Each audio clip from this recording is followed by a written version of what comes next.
Thoughts on the George Zimmerman verdict? Well, I agreed with the verdict. Yeah.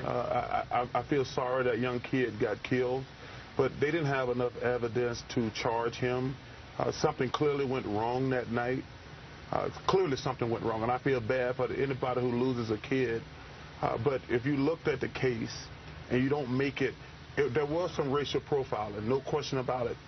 But something happened to change the dynamic of that night, and I know, and that's probably not a popular opinion among most people, but just looking at the evidence, I agree with the verdict. I just feel bad because I don't like when race gets out in the media, because I don't think the media has a pure heart, as I call it. There are very few people who have a pure heart when it comes to race. Racism is wrong in any shape, form. There are a lot of black people who are racist, too. I think sometimes when people talk about race, they act like only white people are racist. There are a lot of black people who are racist. And I don't like when it gets out there in the media, because I don't think the media has clean hands. I think you're right. Yeah, I'm glad you made that point, Yeah, Charles. I don't think the media has clean hands. Yeah. And like I said, I feel sorry that young kid got killed.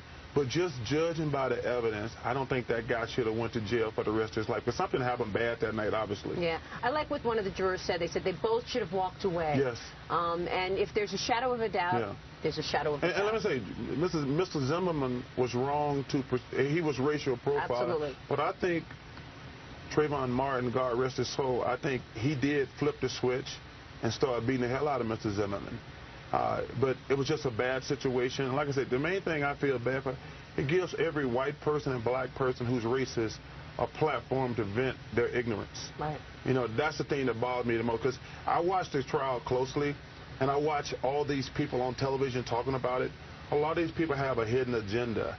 You know, they want to have their racist views, whether they're white or black. The bias comes out. The bias, it definitely comes out. Yeah. It was a bad situation. We all lost. And I feel bad for his parents, because you don't ever want to see anybody lose a kid. Charles, you make so many great points. It's so nice to have you on the program. Thank you for having me.